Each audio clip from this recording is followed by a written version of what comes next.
கதவை உடைத்து உள்ளே சென்ற அதிகாரிகளுக்கு ஷாக். மொத்த ஊரையும் நடுநடுங்க வைத்த ஒற்றை சம்பவம். என்ன நடந்தது விரிவாக காணலாம்.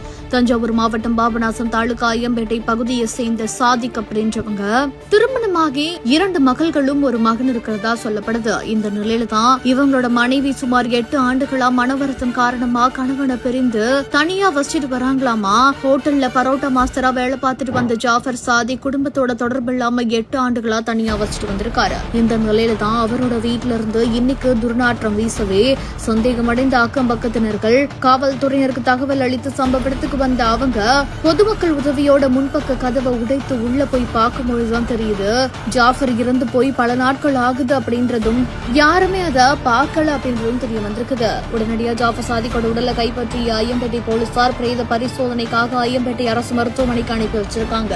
மேலும் இந்த ஒரு சம்பவம் குறித்து தீவிரமான விசாரணையிலையும் களமிறங்கியிருக்காங்க.